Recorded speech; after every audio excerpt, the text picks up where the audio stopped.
Now to some news that's out of this world. The astronauts on NASA's Artemis II mission are currently making their way back to Earth from the first crewed trip to the moon in over 50 years. Currently tracking the spacecraft's location and velocity is the ground station team at Morehead State University Space Science Center.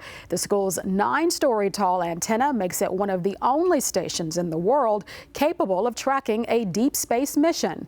NASA is using the data gathered by faculty and students to see how non-NASA operated stations can be used to track future deep space missions.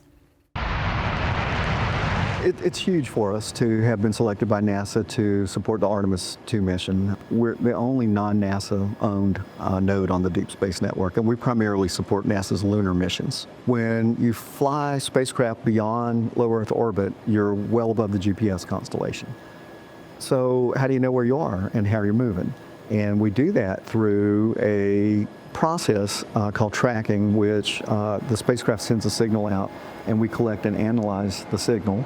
This is live telemetry live flow from the capsule. We're able to pull it down, record it, and process it in order to get the Doppler data that they're asking for. So if this wasn't pointed at a spacecraft, it would look pretty much just like a big square. There would be no any bumps or ridges. It would just be a straight, flat wedge. NASA's running kind of an experiment this time to see who around the world that's not a NASA ground station can provide the best radiometric data for their navigation teams. When I found out we were going to be tracking Artemis II, I was really, really excited. I've been a ground station operator here for a few years now, but being first hands-on during a real-life human spacecraft mission has been really cool to do. During the mission, I've really been monitoring our systems as we track the Orion spacecraft.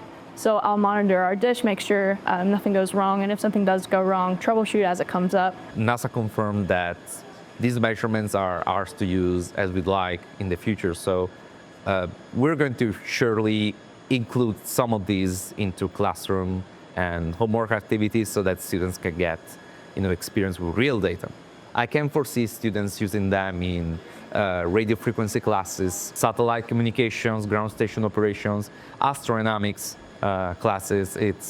I think it's a treasure to have for us to teach students with this. Aerospace is the #1 industry in Kentucky, and most people don't really realize that. There are companies all over the state that are providing mission support activities and technologies that collectively make up about a $14 billion industry in the state.